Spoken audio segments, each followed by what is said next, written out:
I'm walking down the hall of the squadron and I hear yelling. And basically it was yelling with, this effer is not flying in our airplanes. Why didn't they I could hear it. These guys are all standing there in their flight suits and they're like, you, are you that guy? And I'm like, yeah.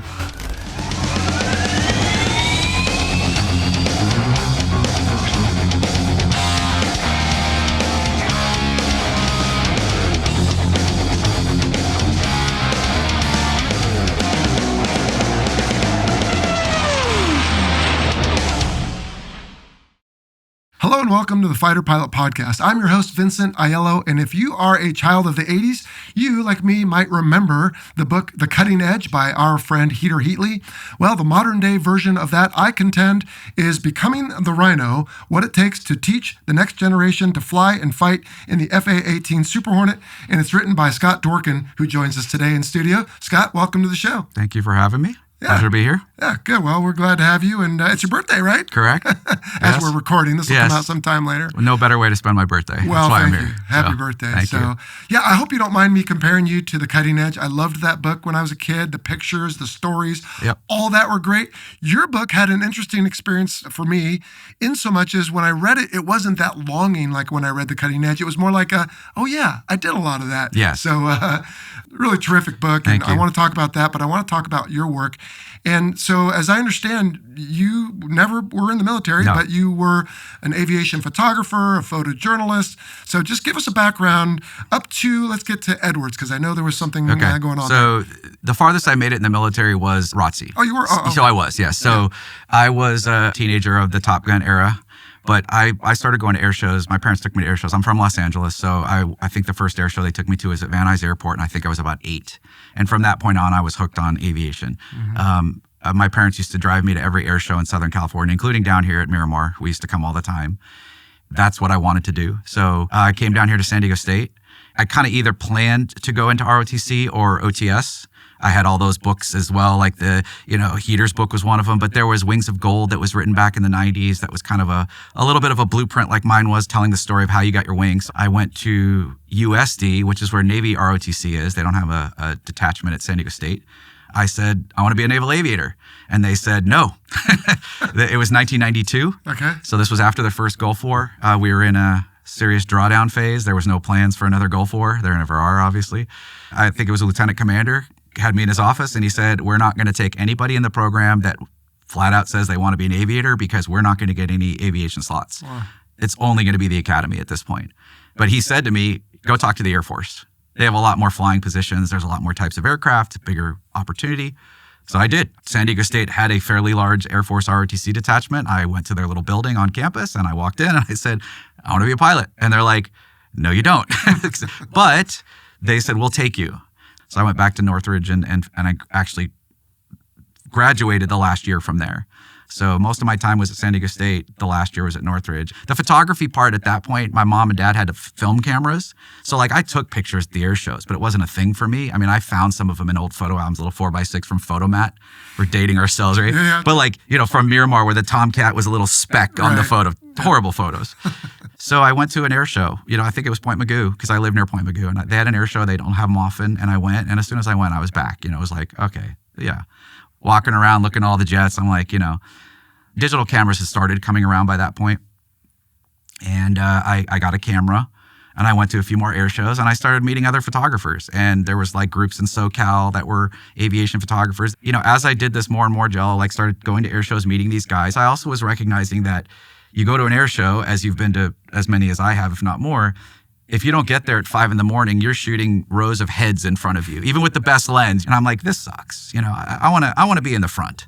And I would see that there was a media tent, front row, right? Clear access. And I started asking questions. And our little group, because we were good guys, we were at all the air shows, our group would get access to that media area. For all aviation photographers, the goal is, or at least a lot of them, go to a base on a working day when there's not hundreds and thousands of people there, a real day. And that's what these photo calls were. And El Centro is one of the few places that did it. They kind of pioneered it. I started digging up all my old books and magazines, and I started buying magazines like Combat Aircraft again. And I would read the articles, and I would see that a lot of the photos were military guys. You could see the rankings of the photographer, but then a lot of them were civilian names. Guys like Eric Hildebrand, guys like Jim Hazeltine, Jamie Hunter, who was the editor of Combat Aircraft. And I was kind of going like, it's interesting. How does that happen? I would go to the air shows and walk around and talk to the pilots on the static displays. And I would say, hey, how did this guy get in the back of your F-16? How did that, And they would say, well, we don't know. We didn't do it, but we can ask. And, some of the guys would say like, hey, give me an email, give me your phone number. I'll go back and find out. And so I started kind of getting that ball rolling. We got invited to do a shoot with the Coast Guard in LA with their H-65 helicopters. They were doing hoist training at the lighthouse for the day. And it's just basically something where they would take the helicopter and practice hoist, land, swap pilots, and get requalled over and over for the whole day. And he said, 4 or 5 of you can come out as long as we can use the photos. I realized, hey, I'm not going to jump in the back of a Viper or a Hornet now. I was reading these magazines saying, what do I not see? Well, I didn't see the Coast Guard, obviously. You didn't see a lot of air refueling. You didn't see a lot of airlift. So down the street from me at Point Mugu, Channel Islands Air National Guard C-130 unit had moved from Van Nuys, and I grew up watching them fly into Van Nuys over my house in the San Fernando Valley. So I contacted them and said, listen, I would love to fly with you guys and do an article. This is what I'm trying to do. And, obviously the rules kind of state that you have to have a letter of intent from a magazine that they're going to commission you. That's kind of the gate that you have to get through. But they were my first military unit. I worked with the folks in Riverside at March Air Reserve Base with their C-17s over the course of working with them a few times with their tankers, KC-135s and C-17s. Their one-star general and their public affairs people loved me. And they were Air Force Reserve, so they were another group. The whole reserve as a whole was like, people don't understand what we do. They think we're weekend warriors. If you want to come tell our story, we'd love to keep having you. And at one point or another, the one star basically said, would you be willing to go to Afghanistan with us? One of the missions that they did was aeromedical evacuation. So the general felt very strongly that this was kind of in the heart of when the war was going on, that this was a story he wanted told, where they configured the back of that airplane like a hospital, and they would fly a rotator from Ramstein to Bagram every 72 hours. The aircraft would go to Ramstein for about 3 weeks, and every 72 hours they'd come and go. And on one leg it could be cargo, but on the leg back they would reconfigure. They would pick up the aeromedical team from the hospital at Bagram, and they would fly back with whoever. So I did that. I was with them for about 2.5 weeks. The Navy was one of the harder nuts to crack. They don't really fly people. Let's just say like Air Force was a little different. There were more guys, but it's still, you're talking about under 10. With the Navy, I think there were 2 or 3. Again, I had met some Navy pilots over the course of these air shows and asked the question, but there was a flyover of the Rose Bowl game that 4 Super Hornets did from VFA 147 at the time. They were flying Super Hornets then. Now they obviously fly F-35s. So they flew into Burbank Airport to do the flyover. And one of our little aviation photographers, Southern California guys, was one of the FBO, I think it was Signature Atlantic, management guys. He kind of ran the FBO airfield stuff. And he basically called a couple of us and said, hey, there's going to be 4 Super Hornets here on Friday, Thursday or Friday, for the flyover on our ramp, and a Coast Guard C-130 to drop the Navy SEAL leapfrogs over the Rose Bowl game. And if you guys want to come out in the morning, you can take pictures. There's, no people just... At that point, there was no Maverick. Okay, a lot of the Navy's mentality was they were still resting on Top Gun to sort of promote naval aviation. And this isn't a slag or anything on public affairs in any way, but there was a lot of that, a lot of the pilots there felt like we don't tell our story a lot. It is partly because they don't give access a lot, and for whatever reasons. And I was working with some magazines in the UK. Combat Aircraft is owned by a company called Key Publishing, and they have 5 or 6 magazines. So Air International was one of their sister publications. And I had already been working with the editor there. We got along great. So the deal I had with my dad was, because it was a family business and he knew that this was still my passion, and he kind of recognized, like, if you're here and you're working, work. But he understood that now that I was working with military units, and I started dabbling with law enforcement and doing some helicopter stuff as well, that it would take 6 months to a year sometimes to get approval. But when they said I was approved, it was like, can you come next week type of thing. So he's like, I'll let you go, but when you're here, you're working. And my dad had always kind of felt like, I hope one of these things turns into a job for you, because you don't really want to sell fabric, which kind of led to the Edwards thing. So I was working on these freelance pieces And as I had done the work with the Air Force Reserve at March Air Reserve Base, they then asked me to do something with the KC-135 unit again. I'd already flown with them, but locally. And because I had gone to Afghanistan, their wing commander had said, well, let's do the same thing with you, but we deploy our KC-135s for like a week at a time, sometimes 2 weeks, to various places around the world to support air refueling missions. I'd love for you to do that. And I thought, awesome. Like, I want to go to England or Hickam, in Hawaii. Well, they sent me to Edwards. They worked it out, and they gave me a date, and they said, go next week. Meet the airplane, drive out to Edwards, meet the airplane, and you'll fly all week with the crew. And they're supporting F-35 flight test. And I thought, oh gosh. So I'll never forget, I drove to Edwards, I stayed on base. The morning I got there, I went into where the building they told me, which was one of the test squadrons. And I'm walking down the hall of the squadron and I hear yelling. And basically it was yelling with, this effer is not flying in our airplanes. Why didn't they I could hear it. And I turned the corner and they're all standing there. These guys are all standing there in their flight suits and they're like, are you that guy? And I'm like, yeah. They're like, we need to talk to you. So apparently there was a miscommunication between like one public affairs group at Air Force Reserve and the Edwards Public Affairs, and they didn't tell them I was coming. And they're like, you can't take pictures of the F-35. I mean, I'm literally on the phone with the public affairs people going like, I'm standing here, like, what do I do? And they're like, just stay. They had to go to Lockheed. And, at that time, Lockheed was the big fish on the base, the F-35 CTF, which is still huge out there, but it was like a big deal. Lockheed has their own aero photography shop with flight test photographers. They basically went to them and said, this guy's going to be in the back of the tanker. His goal is to cover the air refueling mission. It's not to cover the F-35. It's to cover their unit, the tanker unit. So it doesn't matter what's in the window, in the boom. It's just that's what happens to be, they might be refueling something else tomorrow, but if the F-35 happens to be there, he needs photos of something, right? And so Lockheed's lead photographer, who's retired now, but he basically said, I'm fine with that as long as we can review the photos every day. And if we have to, send them to the F-35 Joint Program Office, to their public affairs people, which I was like, fine, no problem. So we did that. So Lockheed has their own photographers. The Air Force has their own photographers. Northrop has their own photographers. Boeing has their own photographers. And he goes, I know for a fact that one of the Edwards photographers is leaving.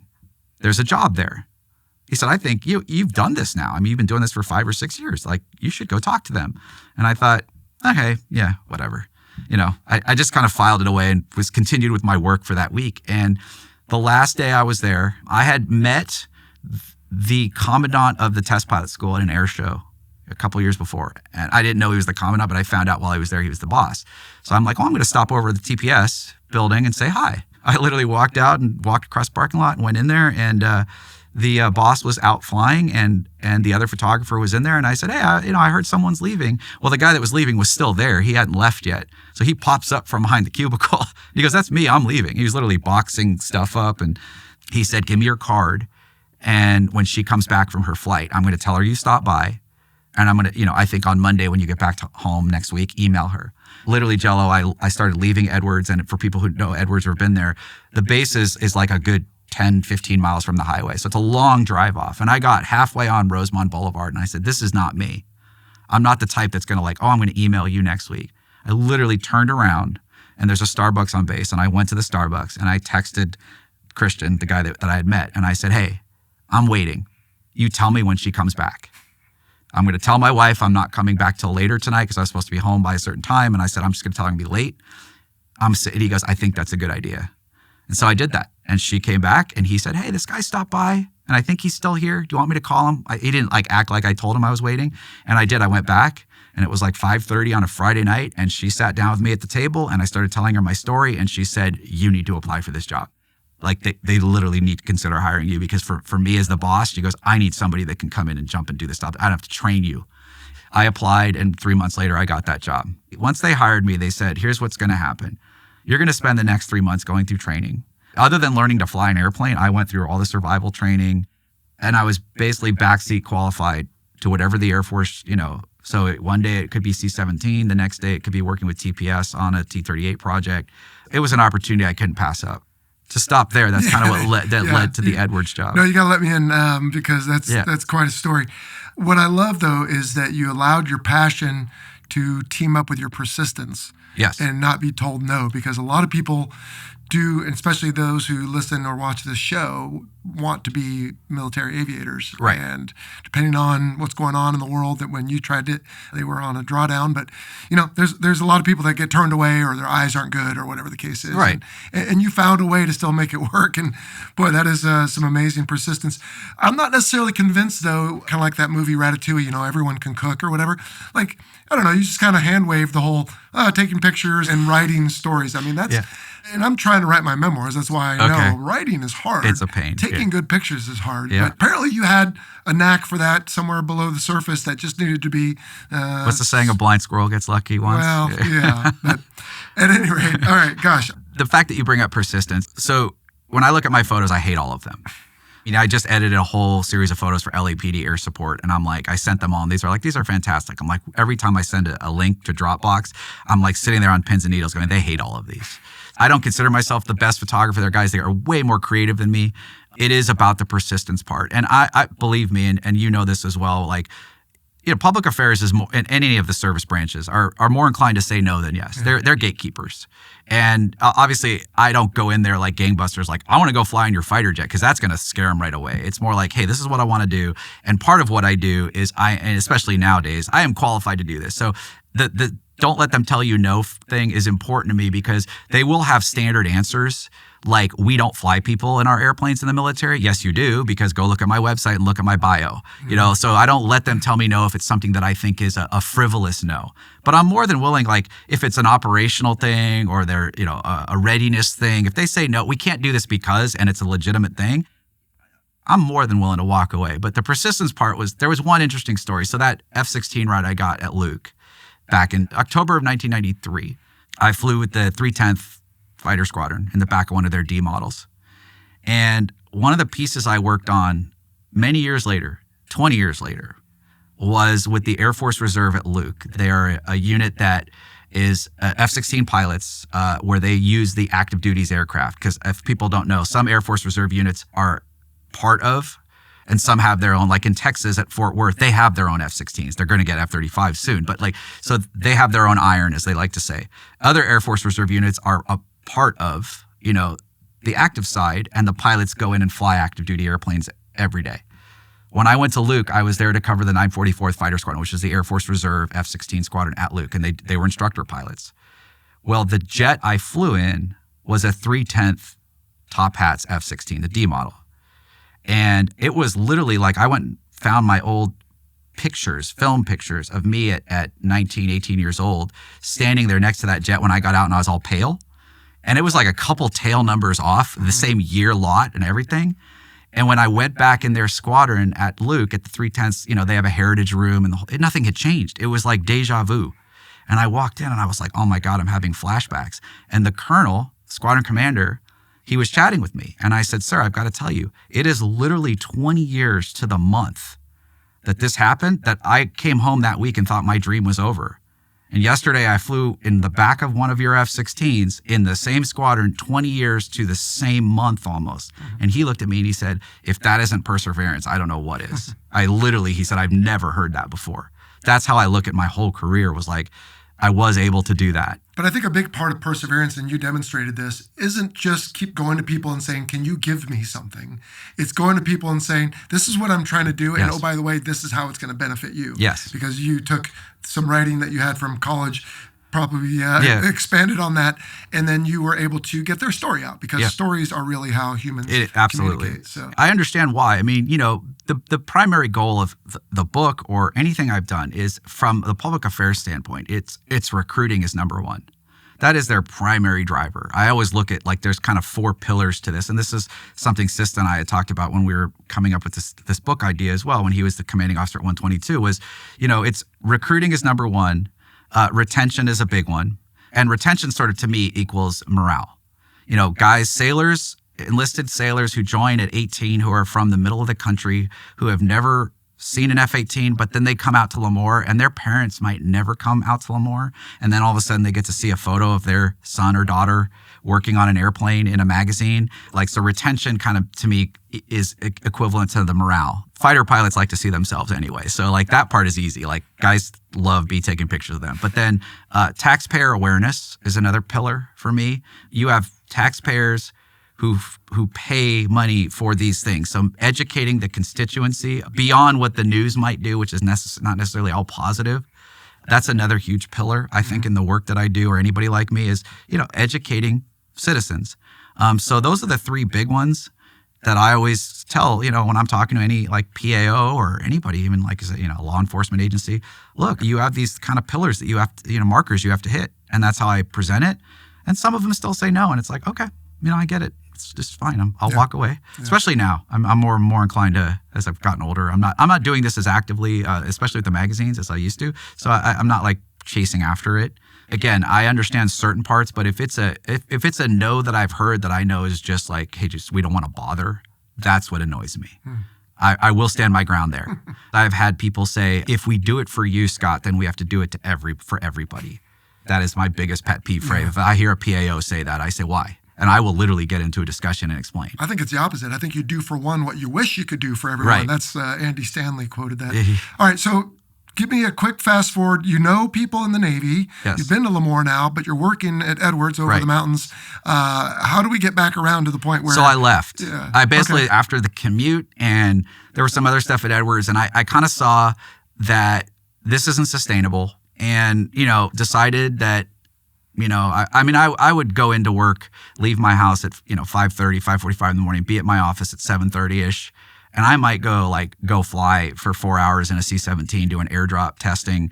And then at lunch, come in the back room and sleep on the couch if I wasn't editing the work that I did. And again, the Edwards stuff was, 95% was flight test for engineering, not pretty pictures that were public, but the public affairs people had our work so I kind of saw the writing on the wall physically and some other challenges that were going on. And I kind of said to my wife, I don't think I'm going to. And I also realized my boss was my boss. There was no way to promote. I could stay there, and I kind of looked at it like I can stay there and selfishly beat myself up, but because it's cool to go fly, just keep doing that. I hate to bring up money, but never make any more money, never promote unless she retired, which she eventually did, by the way. But I knew that was a reality too. And I just didn't want to stay stagnant like that. So I decided to leave. And when I decided to leave, I go, what am I going to do now? Literally, it was and my dad at that time said, look, I can't bring you back. The business had changed. 9/11 had happened. So the hospitality industry had really quieted. Nobody was traveling. So Sista and I had already done that project years before. And he and I became closer over those years. Spanky Caldwell and I had become very close post that piece that I did. Even though I was a contractor at Edwards, we were part of a squadron. And my boss, my Air Force boss at the squadron, Colonel Spinelli, Chris Spinelli, who's retired now, he's a FedEx pilot, but Worm and I became very close. And Sista, he and I became close. And I know Ernie Spence, and I will say this publicly, one of the smartest people I've ever met in my life. If he's in a room, I always say the smartest guy in the room. Very analytical, thinks things, So when I went to him and said, I'm leaving, I said, I don't know what I'm going to do. And he said, well, listen, prior to getting the job at Edwards, you had cracked that nut, so to speak, and we're doing it part-time, but you made it through the gates. Now you've been trained, officially trained. So you have credibility. Why don't you do this? Hildebrandt, guys like that used to do this full-time. Why don't you try to do it full-time? There are ways to make a living doing it. It's not easy, but I'll help you any way I can. And then I went to Worm and I told him that. And he goes, I agree. They didn't know each other, but he's like, I agree. I worked with you for almost a year and a half here, whatever it was, close to 2 years. I agree with him. Try to do this. And that's when I launched my business, was Mach 91 aerial photography. And then I actually met with Hildebrandt. He was in Los Angeles, and we had dinner together, and I kind of told him, and he goes, yeah, man, I'm going to work at Pax River. I'm done chasing after that. The business has changed. So there's kind of a few ways that I do this. Obviously the articles, writing articles for magazines is basically the magazine will say, yes, we're interested. We'll write you a letter of intent so that they let you through, officially saying we're going to publish this. You get paid after you publish. Could be months later.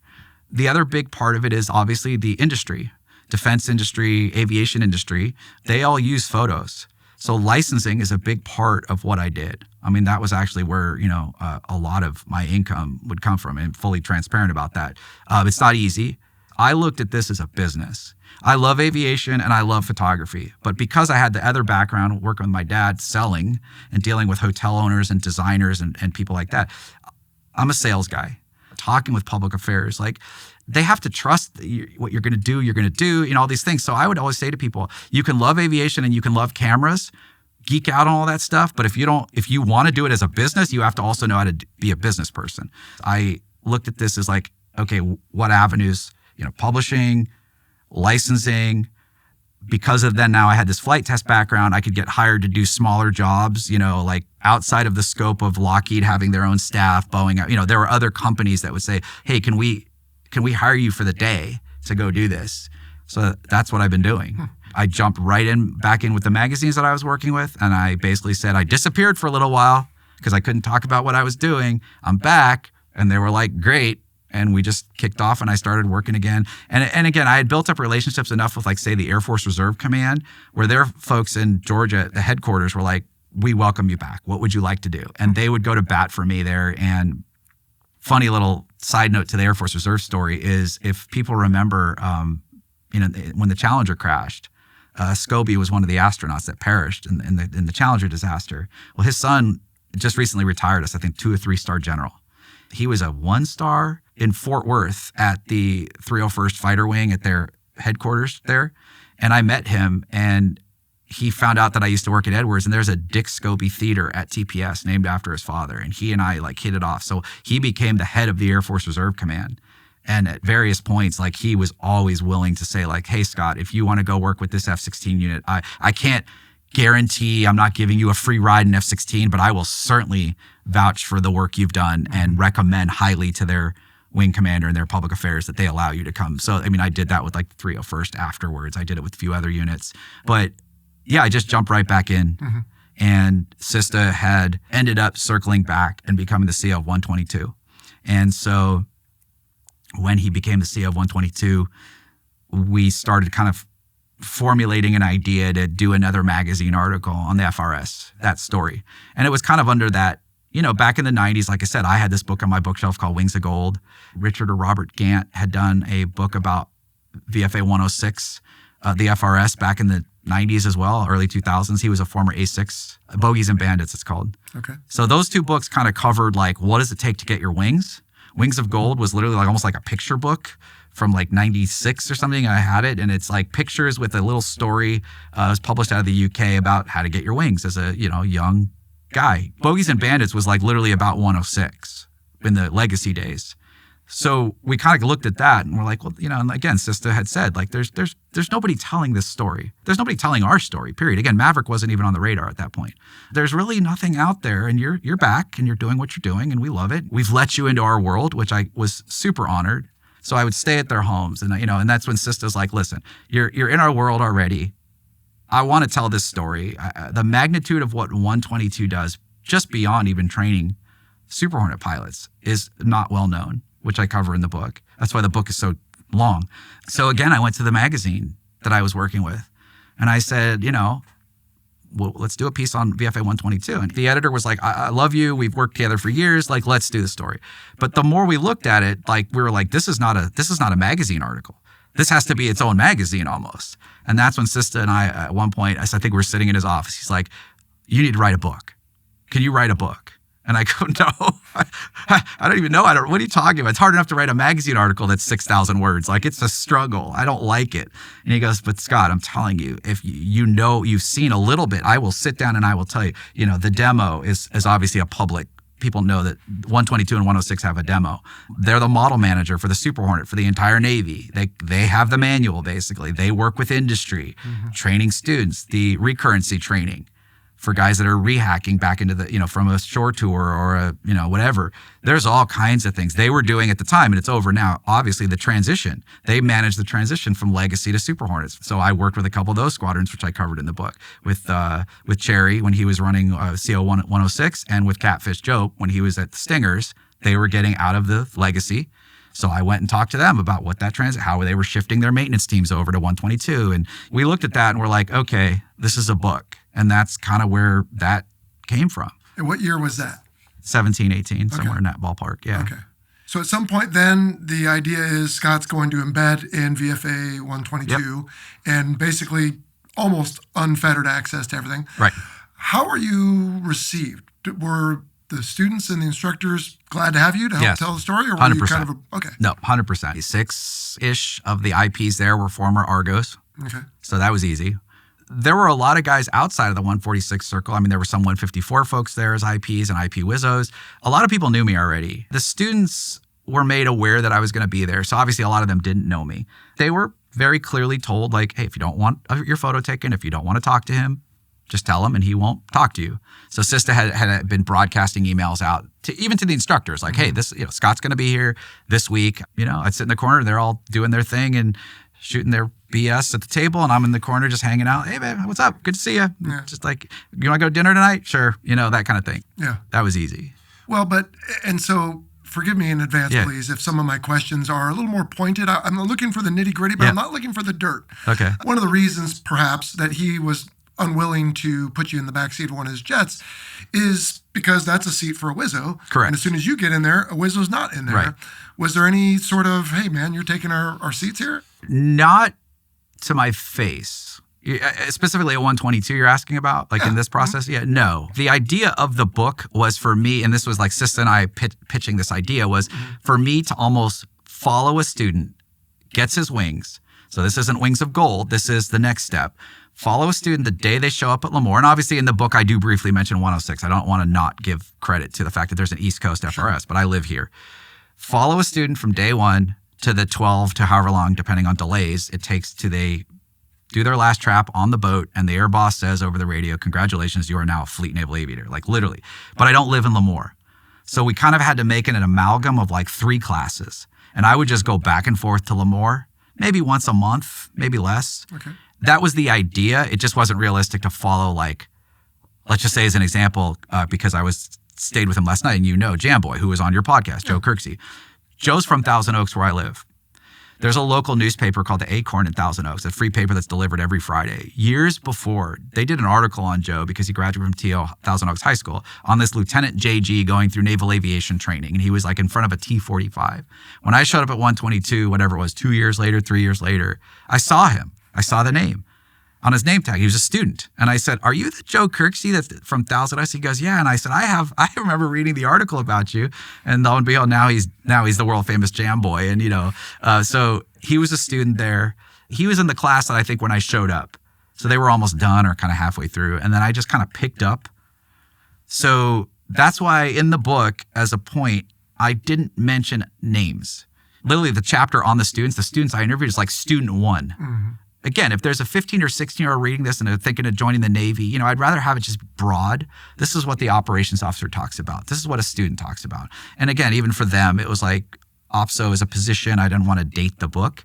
I followed these students and it was just picking up various classes along the way. And then by default doing that, it was like, all right, do you want to go to Key West for the next few weeks? We're sending a group there. And it was like, okay, it didn't matter who the students were. It was just like I just jumped in wherever they were at. Mm-hmm. And it happened to be Key West, or it happened to be the boat, or it happened to be El Centro. Mm-hmm. So yeah, part of the big pitch to the Navy, the write-up pitch was Scott will not interfere with any operations or training events. He will fly on any available. Now you understand at 122, or say even with T-45s, there's always empty back seats. The IP Wizzos don't always fly. I didn't fly with students, obviously that was number one, to be clear. Yeah. I never bumped anybody out of a seat, but I will say there were times that I drove the 3.5 or 4 hours from LA area to Lemoore, rolled into the squadron, and the scheduling officer's like, hey dude, I got to tell you, we're so behind right now. We're not going to be able to fly you while you're here. And I'm like, cool. I'll go do something else. I'll go down to the back shops and interview some of the maintainers. I'll learn their jobs. I was never that guy. On this book or any of the units I've worked with, I don't ask to do photo flights. Some of them might assume, because I'm a photographer, they're going to dedicate a photo flight to do what I do, and that's fine with me. But I'm very clear in my email when I put a request in, I will fly on a normal flight and I will do what I do when I can. So a lot of this book, a lot of these photos, were taken I was jumping in an available back seat on this particular part of the curriculum that they were going out to do. And like the cover photo was like on the way out. They were obviously aware. It'd be like, hey, on the way back, do you want us to get closer and join up? Do you want us to do this and that move? And I'd be like, cool, yeah. But most of those flights, barring a couple, the F-35 stuff in there were a couple flights we did specifically with Cruiser, because Cruiser ended up being the skipper of 101, F-35 Squadron. He came to me and he's like, I want to do this because we need good publicity on F-35C right now, because it was still in this weird PR phase. So you didn't want to create a story where there wasn't one. You wanted to capture what was actually happening. Yeah, even in the photos. But even if, dare I say, it's a little bit boring, right? Because in real life, look, you're just transiting, let's say, up to Fallon, and you might not even be that close, frankly, when you're doing that. Right. But maybe you can bring them in just to get a quick shot. But otherwise, you're just going up there. It's kind of quiet and boring, and you come back. And so your job, if I may put words in your mouth, was just to kind of observe what's going on. Find a story if there is one, but just really tell what's happening day in, day out. Sista had sort of an outline. Here's what you should look at. You want to go here. I did a lot of work downstairs with the Mo, with Soup Kitchen, who is an amazing person. He was the Mo at the time. Like, hey, who do you want to go talk to? And, they were super thrilled because, hey, somebody's actually paying attention to our enlisted folks. And fighter pilots are used to the publicity, and they love, that's kind of it's not like an ego thing, but it's like nobody really goes down and talks to the sailors and the guys wrenching. And I wanted to make sure that they were included in this process. And even in my magazine articles, I always do that. We don't go anywhere if they don't do their jobs. And the good officers do go do that. Just there's not always time depending on how busy you are. But yeah, that was always impressed in every squadron I was in, is go walk around, spend the time, ask where they're from, what's hurting their heads today. Right. I'd like to hope that most pilots are smart enough to do that, because it endears them to them. Yeah. Particularly considering your experience in the Air Force, was there anything that kind of took you by surprise once you got to be part of 122? Maybe not in the first week or month, but maybe you said you were there about 2 years. Maybe by the first year, was there anything like... The size of the squadron. Yeah. I was shocked. I learned that real quick. Number of people, number of aircraft? Both. Yeah. And that's the reason I think at this point now, like, Kristen Hansen Dragon is the CO. I mean, it's a captain position now. It's like its own air wing, which is people don't understand. So, I mean, I don't know if it's 60 aircraft. I think they've had up to 100 at one point on their flight line, depending on, maintenance. That's its own air wing. So that was surprising. And then the breadth and scope of what they do. Yeah. Beyond the publicly aware, training students and the demo, which most people do know they do, the other stuff, the nitty gritty stuff, the relationship they had with industry. Sista was constantly liaisoning with Boeing and GE and Raytheon. So they're basically a hit team. It's the Hornet industry team. And it's Boeing, Raytheon, Northrop, and GE, the primaries. Boeing and GE have fleet liaison people at Lemoore and other bases, but they have like offices there. If people have seen the book already, or hopefully end up buying the book later on, there's a whole chapter on, the FRC West engine shop and GE. And I will be honest, like, there's rules and ethics about, my work that I did on this book was, because there was a question in your list about who paid. So I paid. This was all me. The travel, everything was my own money. There are rules within, DoD ethics about access for publicity, PR, which is fine. But like, I couldn't go do this book as a like, hey, Boeing sending me to go fly in Super Hornets. That's just in the same way that when they filmed the sequel, Maverick, there was a whole thing about, access to the aircraft, and it's, paying back the Navy for the time. Because I was a journalist embedded, that's how they looked at me. I mean, that is ethically what I was. But after the book was sort of done and in the process of being produced, it was shown to the industry team folks. And as Eric Hildebrand had told me at the time, like with his books, you can get sponsorship. GE was a huge factor in that, which is, and again, it's not why there's a chapter on the engine. The chapter on the engine is because Sista and I wanted to show off how, again, as the model manager for the Super Hornet program, they were constantly working with Boeing. They were constantly working with GE. I mean, GE had people that would come in there every day and say, what are you guys hearing? They would talk to the pilots and say, pilots are like, it's like driving a car and going in for service. And they, you say, oh, I heard a rattle. So the pilots say, I heard a thump. And the GE guy who lived out there was like, okay, well, let's figure out what that thump is. And that relationship was so interesting to me that I included a whole part about that. and the dynamic. Yeah. GE at the end of the process of getting the book together was, kind enough to sponsor a portion of the book. And they use it as a publicity tool to this day. That's why when you saw me at Hook, I was actually signing books in the GE booth. They had an agreement with me. Good. And they were allowed to use some of my books as promotional tools for their folks in the Pentagon and et cetera. And, it turned out pretty well for them. Well, you were kind enough to sign this book. Thank you. But I just was wondering, how on earth did you put food on the table if I'm quite sure the Navy wasn't paying you? Now, whether they gave you a room at the BOQ or, things like that, right? But in the end, right, it's like the first Top Gun is, I would hope, and we'll get to it. I have a question about, who has this been most well received by, Mm-hmm. but I would hope you've done, a good job of basically shining a light, not to say you're exposing all the badness, but not hiding it either. But hey, this is VFA 122 and 1,200 people. Some come and go because the fleet needs to suddenly take one on deployment. Right. Airplanes come and go, and it ends up being a bit of a local boneyard. At least it was for a period of time because for reasons you stated, whether it was budget or whatever, we didn't have the parts. And so there's a lot of aircraft all parked next to each other. We're on the books for them that they still have to upkeep, but we're not flying and producing X's for the students. So you were just there showing all that. But I want to pivot to a question about the carrier. And you already mentioned you were on a CQ deck. Yep.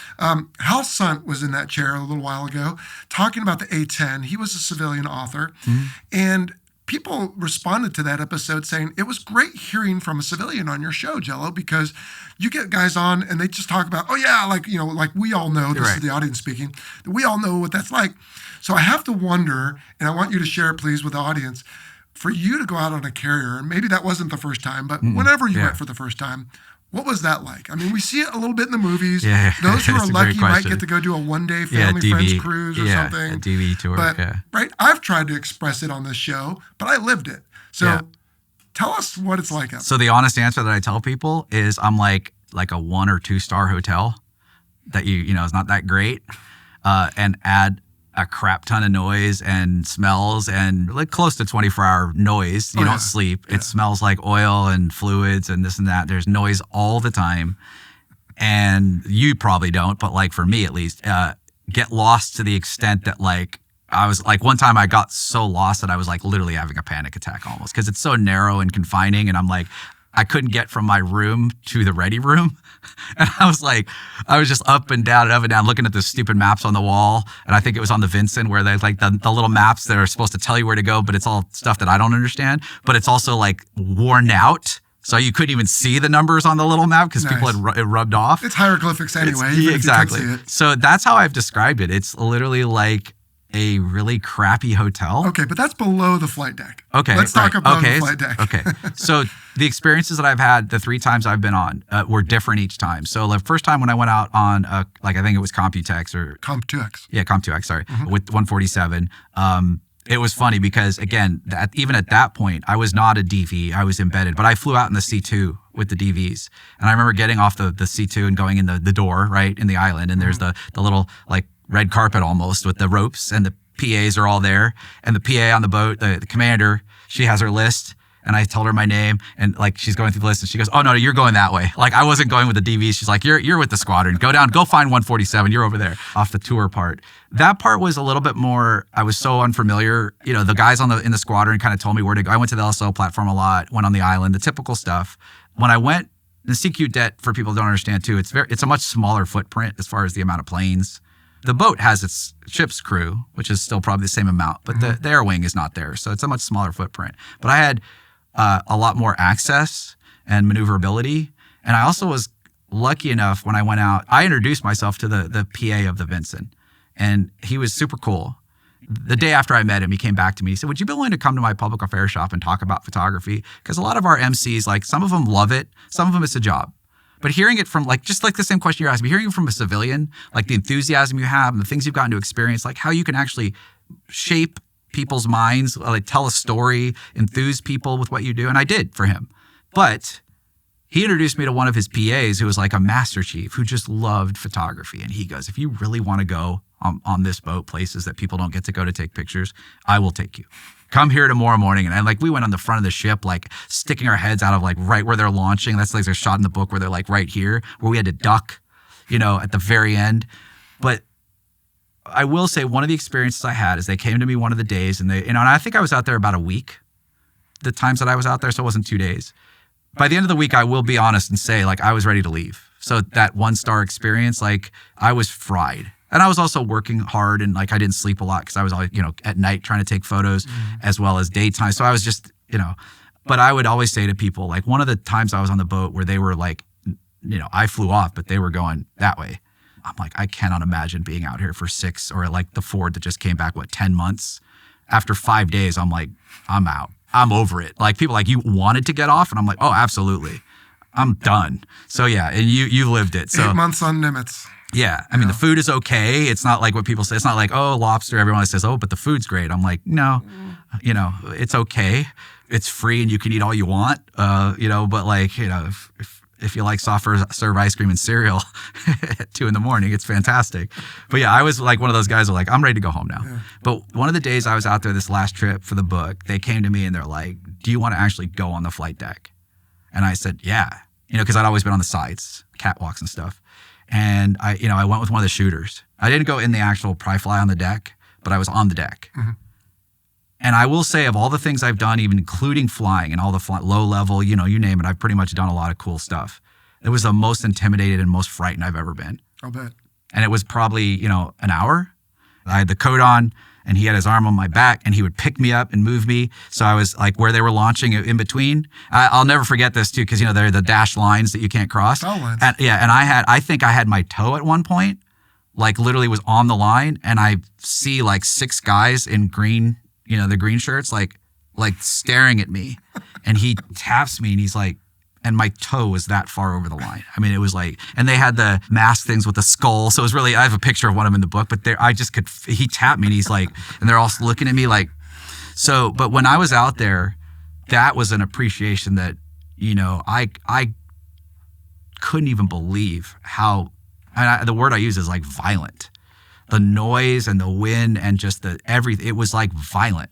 I mean, I was shaking because, I was that close. I was like kneeling down with one of the shooters to get a shot over him. And it's no joke. Yeah. These guys, the jets are right over the top of their head. Things can go wrong really quickly. And that's just with the airplanes. The fact that the deck has, 20 knot winds, 25 knot winds, it's hard enough to stand Trip up. hazards everywhere. Yeah. And that was the other part too, is you're stepping everywhere. Mm-hmm. And like, we're going from the catapults and then he's like grabbing the back of my coat, the vest, and he's he can't talk to me, obviously. He's like driving me this way. And he's driving me this way. He's pushing me towards like, a C2 with the props running. And it's like right there. And I'm like, where are we going? Like, why are we going right there? And then all of a sudden he just veers me off because they just walk in between. It's normal for them. And I'm like, this isn't normal. You have an F-18 right here and a C2 right here, and you're pushing me in between the prop. But yeah, even just like the fact of, the jets taxiing and seeing them do that nose turn at the end of the flight deck where they turn and it's like the nose is over the water. Yeah. Not fun at night. And then I went out there at night. Yeah. And that was like, this is stupidity. So I came back and he said to me, the guy I was with, he's like, you do understand. And he goes, I know this is a cliched thing that people say all the time. A lot of these kids are 18 years old and they have never been around airplane before. And we train them. And a year later, some of them are doing what you just did every day for 12 to 15 hours a day. And without someone holding the scruff of their float coat. And then they took me down to where like they sleep and they live, not officers. And it was like, they come home to that, which isn't glorious, right? It's just 50 people in a room, no privacy. It's just the way it is, right? On a boat. Mm-hmm. Understanding that. It is not an easy job to begin with. It has got to be one of the most dangerous things in the world. But yeah, that was probably the most intimidated I'd ever been. And like I said, including like flying low level at 200 feet in a fighter jet, like with mountains around you, that every once in a while I'll glance over and go, yeah, this is kind of dumb. Like I don't. Fun, you mean? Fun, right? This is weird. Yeah. I honestly can say viscerally, it was the most frightening thing I've ever done. And the fact that most of the time, in fact, right now, probably as we speak, someone is out there doing it safely. I think it's still a miracle. It's amazing. I think that's why there is a fascination with naval aviation, and it's frankly why I have a show, because people want to know about that. And the back end as well, like the cables, walking and standing there with those guys, and they're going, every once in a while these snap, but it's not normal, and be over, don't stand here, don't. So being on the LSO platform, these jets are feet away, and these guys are talking them in and watching them land and doing it at night. And, I wish everybody could go out, like even on a DV tour, even though they are kind of canned, you still get that experience. The things that I got to do, I was very lucky to be able to kind of be, not free reign, but like I could kind of come and go. I could go to the LSO shack on my own. There was actually one funny story, like, the lighting thing at night, right? So I had been using or was asked to try out a new camera for a company. So I went up by the LSO platform at night, but not on the platform. The stairs come up and I was just hanging on the edge. I shot and I didn't remember or know that the screen on the back pops up with like a review of the photo. It was white. Which is like a giant beacon. But I mean, it's this big, Jello. And I was not even on the deck. I was down in the catwalk on the third step, like leaning over. And I shoot and it lit up for like 2 seconds. And over the PA, I hear, turn off the light. And I was like I could hear it. And I came back in and they were like, in the ready room, they're like, what did you do? Like, why was Airboss like up there? And I'm like, it was just a flash. And they're like, yeah, make sure it's turned off. Like they saw me and I was like, oh, I'm going to get thrown in the water here. I'm going to get thrown overboard. So yeah, I just heard turn off the light. And I was like, oh God, here we go. That was like the one funny, I was like cracking up. But it is, even then at night, it's like walking around even underneath at night with all the red lighting. And it's just like, it's a unique lifestyle. For sure. Yeah. How many total pictures did you take for this project and how many ended up in the book? Oh, God. I think when I went after the 2 years of physical work, it took me about a year to sit down and write the book and edit. I think I had 5. I'm not a huge, I don't take a ton of photos. Photographers call it spray and pray, where you just hold it. I don't do that. I mean, because that means a lot of work on the back end editing. Your associate here that does photography and video will attest to that. Like you realize how much work it is on the back end, more work than the photos themselves. So I think I probably took, 5,000-6,000 photos. I think if I remember correctly, for each chapter, I had to kind of narrow it down to about 50 per chapter. I think there's a few hundred in there. Right. I got to the point after a year of looking at these and kind of going, and there's a lot of similar photos where it's just like slightly different backgrounds. I was so sick of it. I literally couldn't even look at the photos. I actually told the graphic designer, I sent them so many photos and I said, you pick. Yeah. I don't know how to design a book. I don't lay out the book. You might see 2 that look similar, but the clouds are cooler in this one and 30 seconds later they were not. You pick. I can't look at these photos anymore. Literally, I was like that. I was so done. The other part of the book that was interesting is when I originally pitched it and Sista and I started on this, there was this sort of narrative that I think even with public affairs, we had told them like, well, when Scott, when he shows up and he's with us and it might be months in between, he'll go to Key West and he'll take his photos and then he'll do his interviews. He'll write in the process of, I was going to sit in the hotel room at night and write. That never happened. The one thing we did actually do, though, that we told, CNAF and Airboss and Chinfo was, because the book was a long project, that I would trickle out, whether it was through my own social media or through the magazines I'd worked for, smaller pieces that didn't take away from my narrative, but were, and I did that. I had 4 or 5 articles part of, if I even have the document that Sista put together, that Scott will put out continuous positive press on naval aviation, because this is going to we thought it would take a couple years. It took 5. So the day that I sat down to start writing the book and realized I had thousands of hours of interviews and thousands of photos that I hadn't touched was like the worst day. And you said you're writing a book. It was like, I remember calling Sista and saying remember that whole story about how the day one day in Key West, I would interview someone, go back up to the room and transcribe it. I'm like, I didn't do any of that. It was tough. It was. Yeah. Apparently getting up at 4 or 5 a.m. can be a tactic for some writers. Not for me. My brain's not quite clear enough yet, but no. That's cool. Hey, I got more questions I want to ask, but I want to ask some on behalf of my Patreon supporters, if you don't mind. Absolutely. These are folks that help support the show, and they knew you were coming. Yeah. Joe Kunzler wants to know, I've read the book and highly recommend it, Becoming the Rhino. Thank you, Joe. Yep. Any chances for a sequel? Maybe of the F-15EX or Top Gun, i.e. the school, not the movie. Right. As you know, having been there, there's not a lot you can talk about. I know quite a few people up there, not only instructors, but in leadership. I've been there a few times. Not worth it. I think, you can tell that story in a way that probably has been told already, but getting in the weeds, I mean, for those that don't even know, you really can't even go in the building. You can go in the lobby and buy stuff and see the cool pictures, but past a certain door, I wouldn't want to tackle that. Although I think there are some amazing, probably side stories there that can be told. And I've been invited up there to do that before, but I don't know. Yeah. F-15EX, well, that's in test right now. So it would be a few years. I do have currently have a contract with Boeing. I do support their flight test team as a part-time photographer. I don't work with the defense side, but EX is an incredible looking airplane. I will say that it's pretty cool to watch what they're doing. It's got an extra seat. Yeah. Well, no, somebody asked about what airplane have I never flown in. Yeah, that's coming up. You want me to get to that now? Sure. I'll just say an F-15. F-15? Put it out publicly. But hold on. So tell us what you have flown in first. Obviously, Super Hornet. Anything with the back seat, I think I've flown. Really? Yes. Any American. F-16, 18, T-34, because that's in there. Yep. T-38. T-38, okay. Yep. Just talking fighters. I mean, yeah, there's not a lot of two-seat. I was lucky enough at Point Magoo as a freelance guy both times, even though I had a contract as well with NavAir for 3 years, so I was working for a company that supported flight tests there. I was fortunate enough to shoot the S3s when VX-30.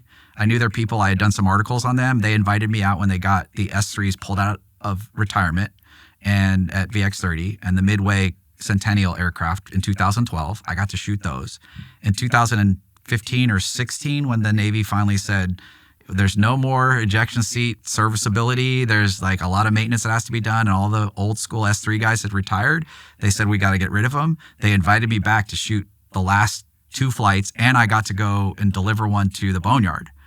So they tried to get me approved to fly in the S3, but because they were flying on a waiver because of the ejection seat thing, they couldn't do it.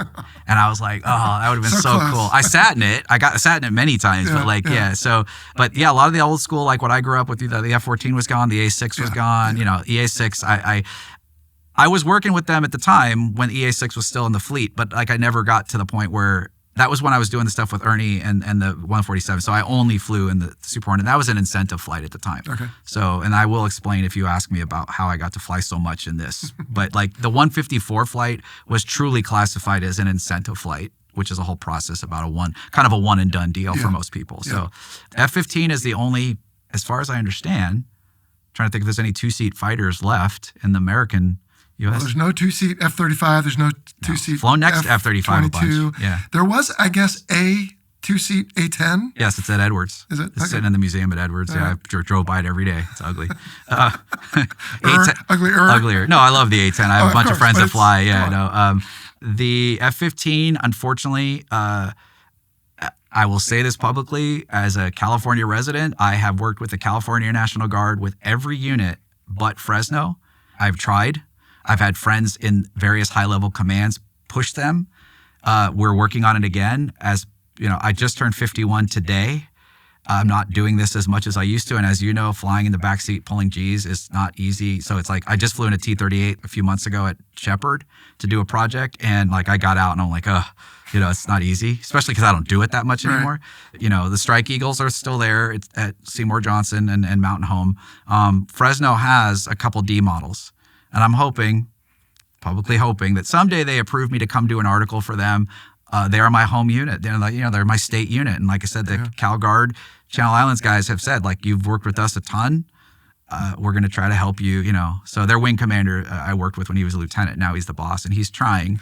Okay. So yeah, Eagle. Well, if anyone from Fresno is watching or listening. Sorry to throw you guys out there. No, reach out. Let them know. Yeah. By the way, I take it at some point you got over your airsickness. Not necessarily. Really? No, I'll be honest. No, there are times, especially when I was at Edwards, some of the stuff that we would do is fairly dynamic. Yeah.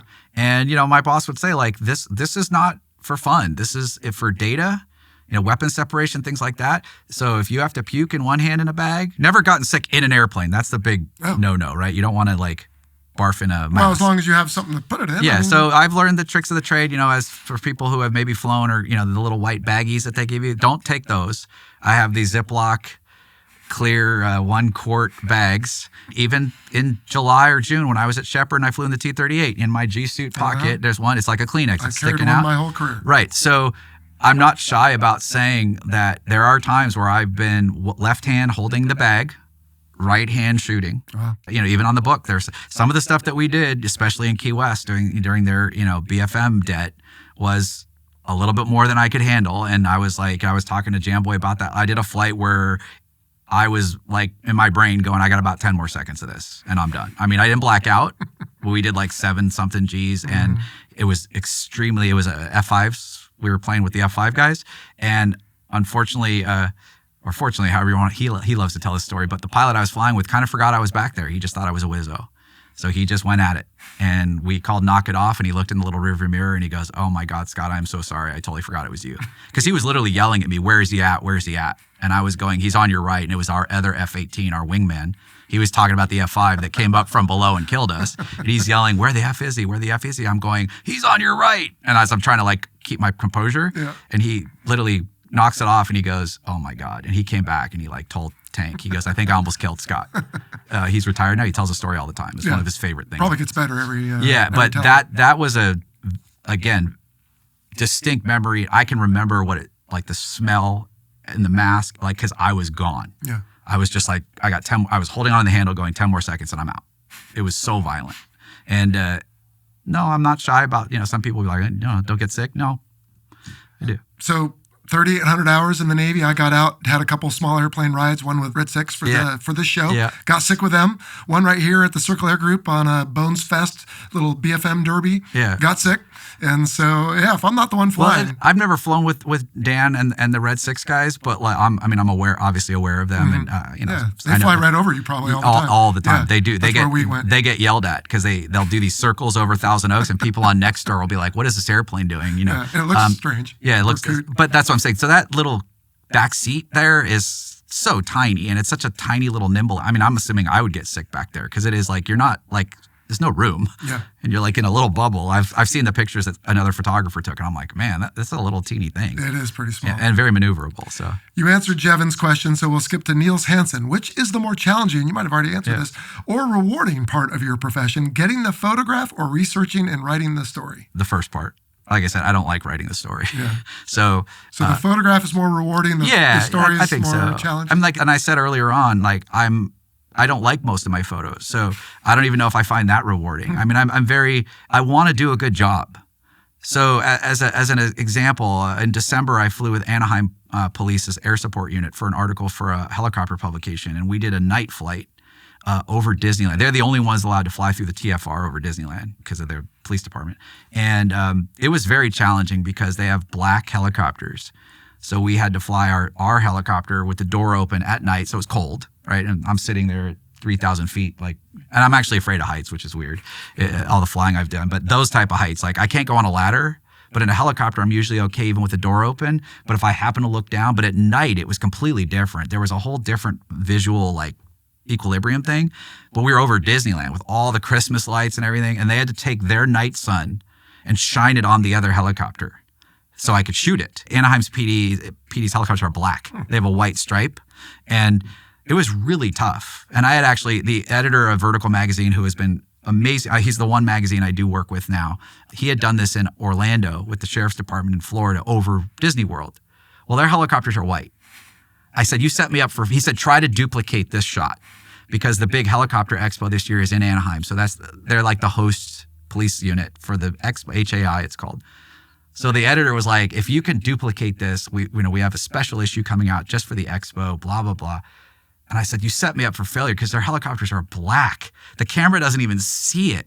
And I came home, Jello, and I was going through the 100 photos that I took just of that part of the flight. And I hate every single one of them because I feel like I just didn't do a good job. Mm-hmm. So I sent them to them and it's like, I'm cool if you guys think these suck. And they're like, what are you talking about? So again, it's not an ego thing. It's more like I want to do such a good job that I see the flaws in what I'm doing. Mm-hmm. So again, this is my... I wonder if you picked that up from your time with fighter pilots, because we're that way, I think, generally speaking. Very hard on ourselves and on others. I know my first 10 or so episodes of the Fighter Pilot podcast, I would sort of debrief the audience on what I thought I made mistakes on. I mentioned this early on. I wasn't a great student. I wasn't a great athlete. I was okay. I played tennis competitively, but not great, right? Mm-hmm. Nothing fancy. I'm not going to overstate. Like even the soccer, I was like AYSO soccer. There was something that changed in me, like when I started doing this, as far as like wanting to persist and perceive, so to speak. But I'm not a perfectionist. I always like to now, and getting in the psychological weeds here, like it's a great question you ask, because I don't know if it's rubbed off from that or if it's just that I actually am more of a closet perfectionist. And I'm very critical, but I'm very easygoing otherwise. And the rest of my life, it's like, I don't need things to be perfect. But, I have a degree in psychology. So for whatever that 10-cent piece of paper is worth on my wall, like I sometimes wonder if I actually am a little like OCD about certain things. Like if I see my shades are at different levels, like my wife will open the shades and one's like this, I go up and I make it even. I think so. But it's funny because talking to like somebody like friends from the Air Force and the Navy, they're like, no, that's kind of just, that's how we do too. Like, you see a switch, you want it flipped, you see something laying crooked, you want it straight. That's not always, that's just, you're a perfectionist. You like things to be orderly. And I'm like, so with my work, I don't know where that came from, but I don't know, maybe some of it rubbed off. There's one thing I'll add to that, what I'm saying about that. I'm very, very, very, very cognizant of the fact that I am not you. Even when I worked for the Air Force or did the contract work for the Navy, I was not fortunate enough to earn a commission. I am not a pilot. I'm not an officer in the military. So I have people on my social media all the time that don't know that will say, thank you for your service. I said, no, please understand. I will send them a private message and say, I'm not in the military. I'm a civilian. Go thank them. And, as cliche as the thank you for your service thing is, I wouldn't wear a flight suit at work unless I was flying. I wore jeans to work every day. And we could have worn a flight suit because we were part of the squadron. And I'm like, no, because I feel that's a respect thing. So the fact that I am like welcomed into that world, I'm very cognizant of making sure that people know that like I don't pretend to be, so if it rubbed off on me just because, it's not because I sat there and was like, oh, I think I'm a fighter pilot, so I'm going to act or be like this perfectionist world. It might have just happened that way, but I'm not cognizant of doing that. You know what I mean? I make that clear to people. I want people to understand that like there is a very clear line for me of that I am so honored to have been welcomed to do this type of work. And then through that work, honored to be, as I said to somebody recently, if this was the last thing I ever did when I'm 70 years old, yeah, I'm proud of the fact that I published a book and all the other work as well. What I will be most proud of the fact that, it might be 6 months in between we talk, but Ernie Spence and I will be friends for the rest of our life. Spanky Caldwell and I talk at one point 2 or 3 times a week. That's what matters to me now at 51, so like, yeah. I understand why, and I understand that but I'm not them. I'm not you, what you did in your career. I always make that clear to people. Yeah, very good. I'm lucky. Yeah. How has the book been received? Well, those pillars that I talked about earlier on, the recruiting, retention, morale, taxpayer education, awareness, those were kind of what I went in with, right? That was the idea. Mm-hmm. Because it took so long, and because so many people, even from way back, like Kevin Mannix and Cruiser, guys that necessarily weren't involved with the book at this point, but like put faith in me for telling their story. The most important thing to me was that I finished what I started. Because I know a lot of guys will knock on PA door and say, I want to go do this, and disappear. Mm-hmm. Or, don't do what they say they're going to do. So that part of it was huge. And especially because of Sista. Like the amount of effort he put into getting this thing to be approved, it took a year. It was a year of no from everyone. And not on the aviation side. I'm talking about more of the Navy, big Navy side. Mm-hmm. It was no, it was why, we can't, there's no reason. He kept fighting that battle. Yeah. More so than I was even aware. People started telling me, like the behind the scenes stuff, the emails and stuff. So that was number one. The fact that when it came out, I had a list that he and I went over of the people that supported my work that were going to get copies, like the day it came out, like, here you go. Mm-hmm. Almost all of them had contacted me and been like, thank you. You did a good job. That was the most important. So the fact that it was well received in your community is like, again, maybe that's my self-conscious closet perfectionist thing. Like I wanted to make sure, number one, I delivered. And number two, that it met a standard that didn't make you guys like go, cringe or this is crap. Mm-hmm. The second part was the current guys, the aviators that are still flying. They have been amazing. I've had so many lieutenants and guys that I don't even know. At Hook, it happened. I had guys coming up to me that were like, we know you. And I'm like, who are you? We're stationed in Japan, but we bought your book. It's sitting in our ready room. And I'm like, cool. And they're like, all of our friends bought it. And you think you mentioned this too, like they all say the same thing, that even though they might've gone through 106 or weren't at 122 when I was there, this is a snapshot in their memory of what they went through. Mm-hmm. So they buy it for their parents. So a lot of the younger aviators, naval aviators, even a few Air Force friends of mine have bought it. Even the one Air Force friend I actually acknowledged in the book was Colonel Spinelli Worm. I mean, because he was a huge influence in my life. Yeah. But, that was huge for me. The fact that I get DMs on Instagram from naval aviators that I haven't met, the fact that dozens of them came up to me at Hook and were like, we've never met you, but we know you.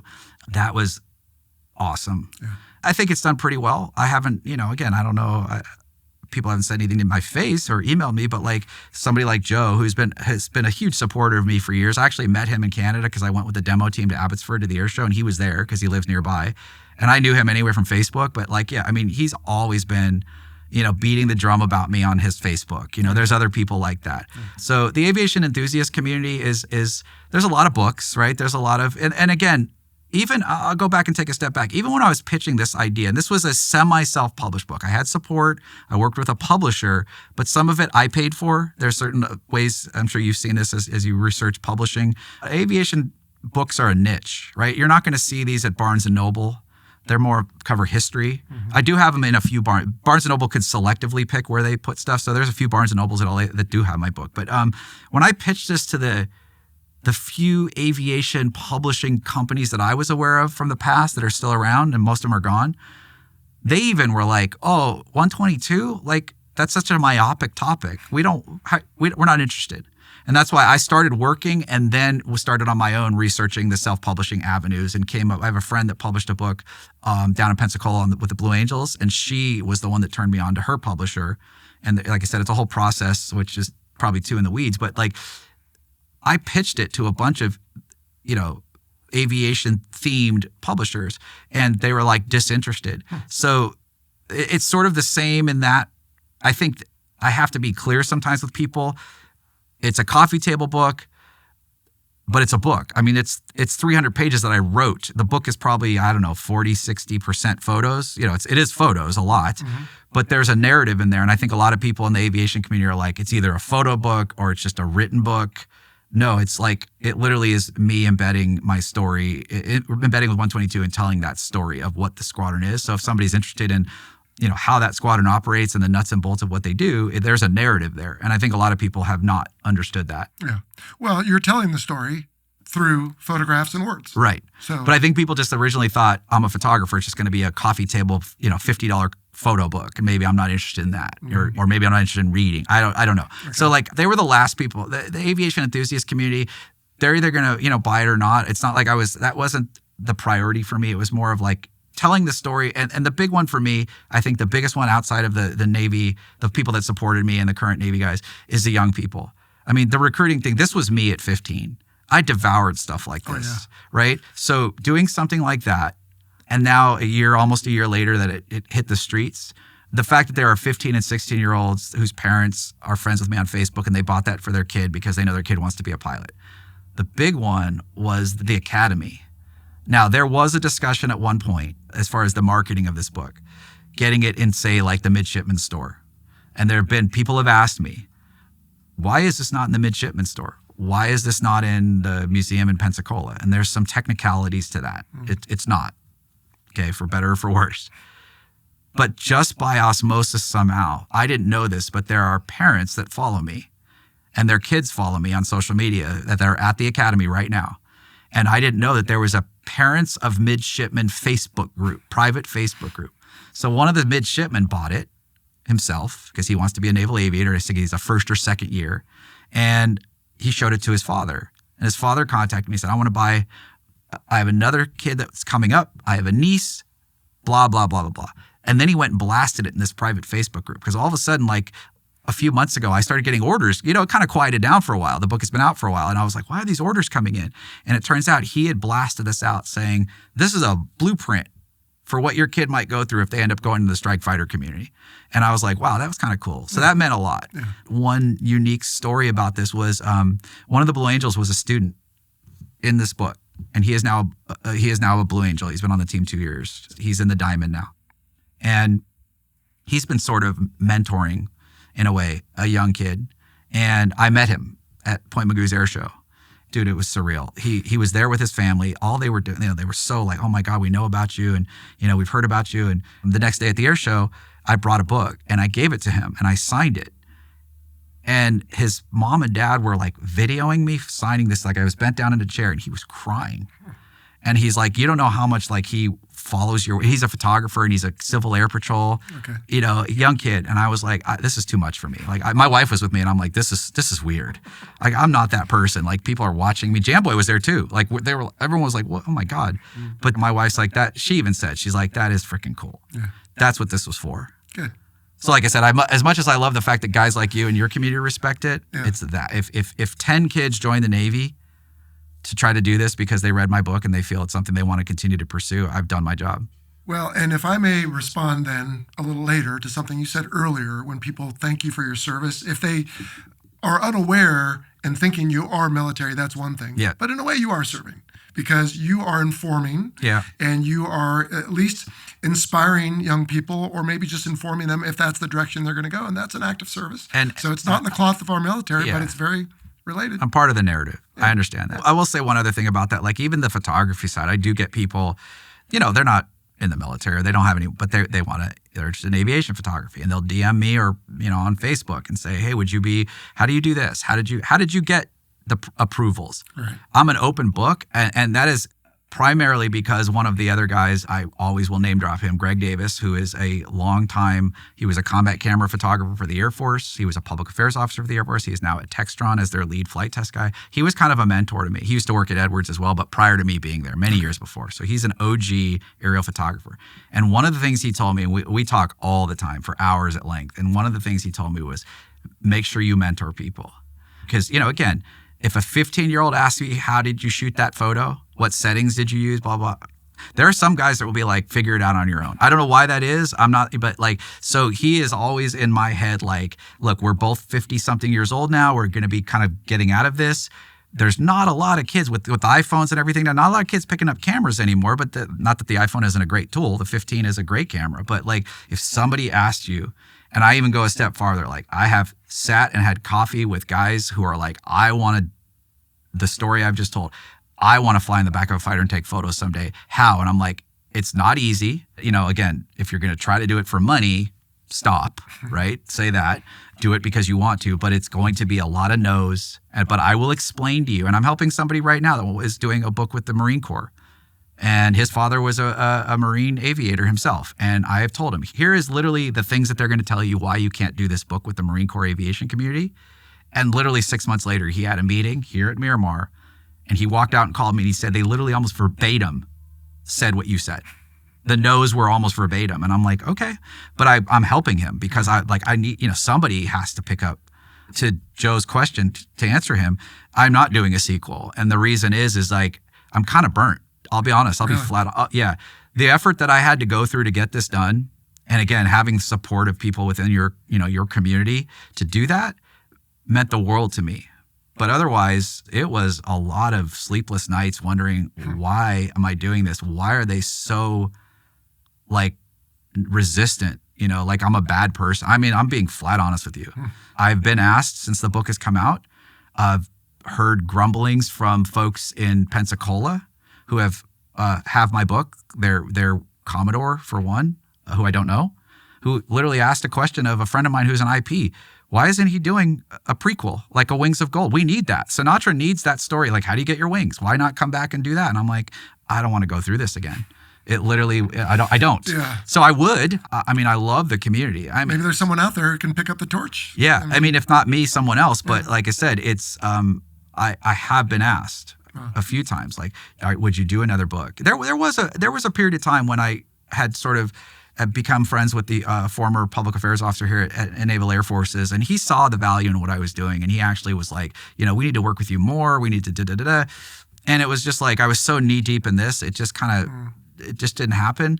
But yeah, in the last few months, I was approached at Hook by someone from Sinatra that was like, hey, we need your help. We need help getting students. We need recruiting, and I said, listen, I'm just not sure if I want to, fight that fight anymore. I've done it, and I'm proud of what I've done.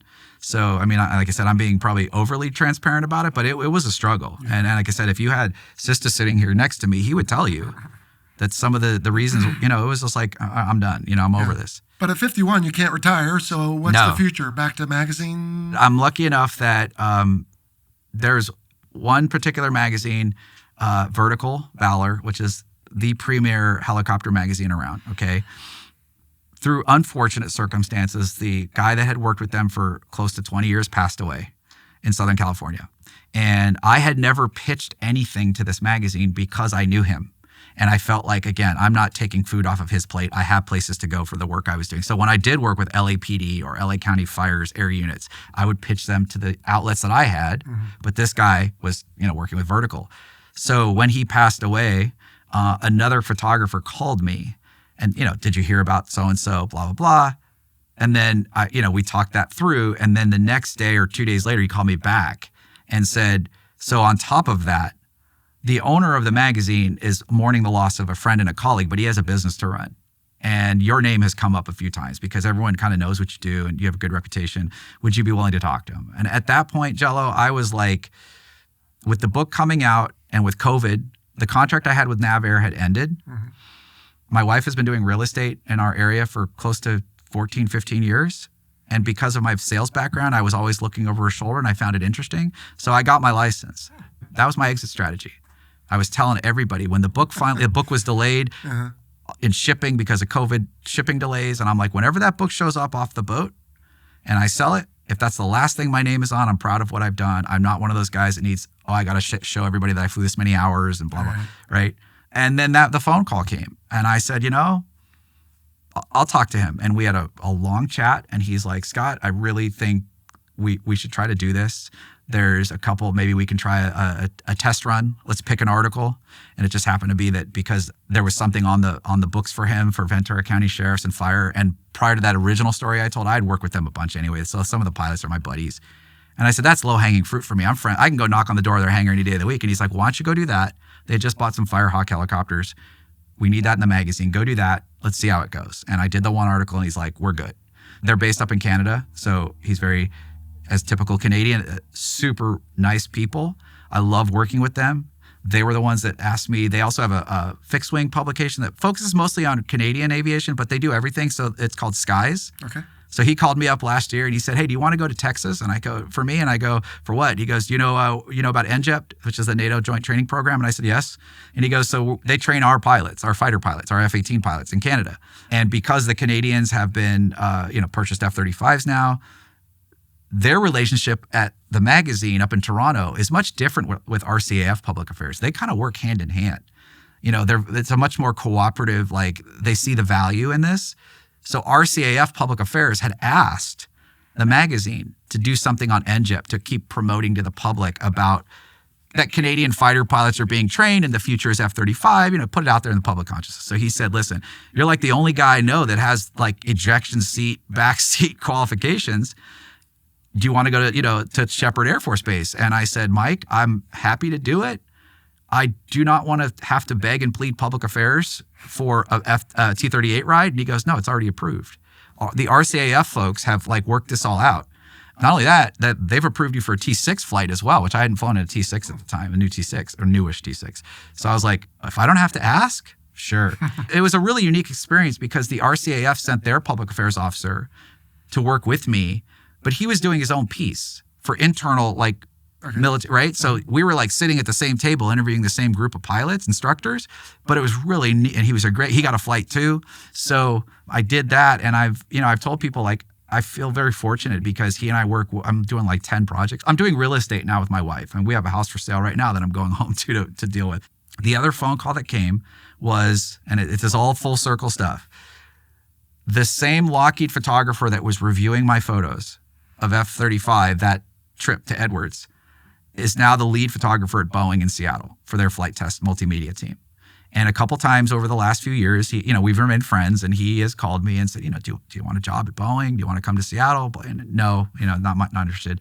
There was a period of time where they tried to put me on a contract similar to my NavAir contract was the defense contractor I worked for. I was not full time. I was kind of on call. So if there was a project going on, they could slot me in. They had aerial photography written into a much larger contract with NavAir. And that's with Eric Hildebrandt. He and I worked together on that same. He was at PAX. I was at Point Mugu, but I also supported China Lake to a small degree. He called me ironically, this was last a year and a half ago, like a week after the magazine thing happened. And he said, I know we've tried this 3 times. And the last time it happened, like they were already spooled up at Boeing to like do this. And then like there was the MAX incidents, not the current one. And they kind of clamped down and they're like, no, we're not doing outside contract, blah, blah, blah. And there was various reasons. So it died. And my wife, like I was telling her, I'm getting a job with Boeing as a contract. And then it just like stopped. So he called me up and literally said, I know your wife probably hates me because the last time we were promising you all this stuff and it died. Are you interested in trying again I need a fourth body. And I know you don't want to work full time, but we have already discussed with management a contract to have you support us as your availability provides for. And the reason he did that was Boeing does do a lot of flight testing of their commercial aircraft at Edwards. They have a facility at Victorville, but they get permission from the Air Force to use their runway in the mornings a lot when it's not busy. So for example, like the 777X program, the 737 MAX 10, they do a lot of like various test points at Edwards on using Edwards runway, and partly again because of the length of the runway. And because I used to work there, he felt confident that I could go out there and not screw the pooch and get in trouble. So we are literally driving like on the side of the runway. You have to have a special license for that. I just took the course again. It's not fun. So he knew I could go out there and I'm not going to get them in trouble. So that was kind of his motivation. And I said, you know what? Why not? We worked it out contractually. I haven't done a ton. I've done a bit for them. I've been to Renton a couple times to support them. So I was telling people I was done and then the phone started ringing. And I was like, okay, so yeah, I'm not retiring, but I'm not, as I said earlier, I'm not chasing articles or stories. I kind of work with the group, the magazines that I'm working with. And I might say, hey, what do you think about doing this police officers unit, air unit in Southern California? And if they'll say, okay, and I'll go do it. Nice. Right. I try to stay home, like local stuff, but I'm going to Hot Springs, Arkansas to work with an air ambulance helicopter company later, in the spring. So I'll occasionally do a trip here and there. That's good. I'm not trying. No. Okay. Well, we can wrap up. My usual traditional question at the end of any interview on the Fighter Pilot podcast is about call signs. Mm-hmm. Now, you spent enough time at VFA 122. I have to think they gave you something. Yeah. It's in the book. There's a picture of it. It's a weird story. So again, because of the line of demarcation that I kind of hold for myself, I don't tell people it. I don't use it, but it's voyeur. But it's weird because if you look at the back of it, they gave me a helmet. I was borrowing gear basically. I have my own flight gear, but like it's just easier like with the G suit and stuff. Like so, like it was really cool. And again, the PR shop at 122, I was there so much, and I would the spare gear. Right. One time I showed up.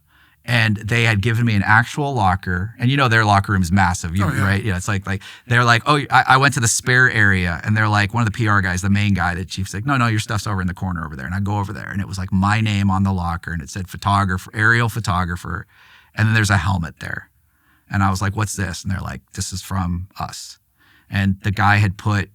Like I said, there is a picture of it in the book. The guy that does the stickers, they made like a camera and a pen and a quill, which was kind of cool as a writer. And it was blank.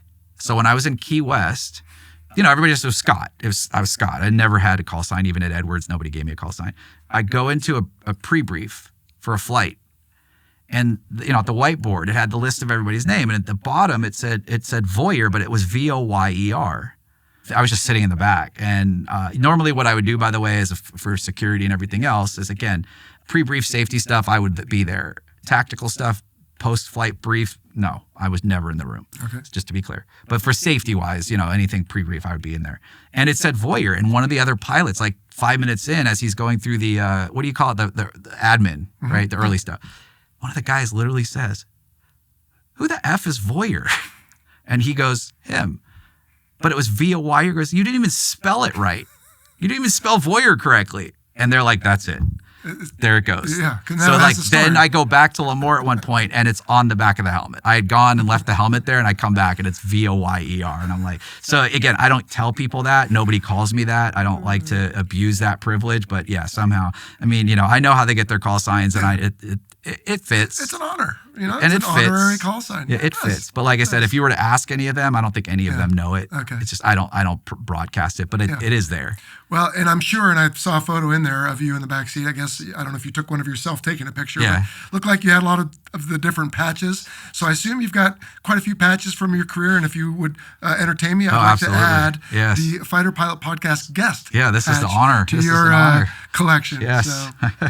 Awesome. I got a Force Paddles patch yesterday from Jamboy, which is really cool too. Good. But this is like, I've been waiting for this. All right. Well, here we are, and now we've done it. But Scott, this was very interesting discussion. And golly, I mean, we didn't even get into how do you brace yourself to take the best picture and not scrape the canopy and all that. We'll call that maybe a part 2 sometime. Yeah, that's, like I said, that's an in the weeds stuff. I mean, the photography stuff is interesting to talk about, but it's only interesting to a smaller set. I always feel like the who, what, when, where. If somebody wants to ask me technical questions about glare, they can message me on Facebook, and I'm happy to tell them. And speaking of that, why don't you list where you can be found? And I'm sure the book is mostly Amazon, but no. So, all right, so tell us where we can follow you and find your book. I have my own Instagram, which is Mach 91 Photo, I believe. Instagram. I have a personal Facebook page, it's my own name, but I also have a Mach 91 Aero Photography business page on Facebook, and I'm on LinkedIn too. It's just me, my name. All right. The book, interestingly enough, preference is through my website, which is Mach 91 Aerial Photography. I'm sure you'll have it linked somewhere. The reason I say that is I have no control over Amazon, and I'm not knocking Amazon, but I have had a few less than stellar reviews, and just a few, because they've shipped damaged books. Oh. And they leave the review as assuming like it's bad-mouthing the book in a sense. And I understand they got a damaged product. I would say the same thing if I got, but I want to make it clear, like I have no, even my publisher has said, once we ship books to Amazon and it sits in their warehouse, we have no control. And it really is a shame because it dings my sales. They lower my rankings and stuff. So I've tried to tell people, please try to buy it from my website, just because I will, either my publisher ships it from their spot, or I have some at my house that I can ship even. But like, at least I know that I can fulfill like a damaged order or something. Okay. So yeah, it's on my website. There's a link on my website that's to the book, and it goes right to the shopping cart. Awesome. So, all right. Well, Voyer, Scott, thanks for coming on the Fighter Pilot Podcast. Thank you for having very me. interesting. It's been an honor. Truly, it was like a big thing on my list to sit with you and chat. So thank you. Hey, thanks for watching this episode of the Fighter Pilot Podcast. I hope you enjoyed it and learned something new. I still do every single time. Now, in case we had some jargon that you didn't understand, head on over to fighterpilotpodcast.com, where we have a glossary that explains commonly used military aviation terms. And while you're there, check out the merchandise and books that we have for sale, as well as the blog that we call Musings.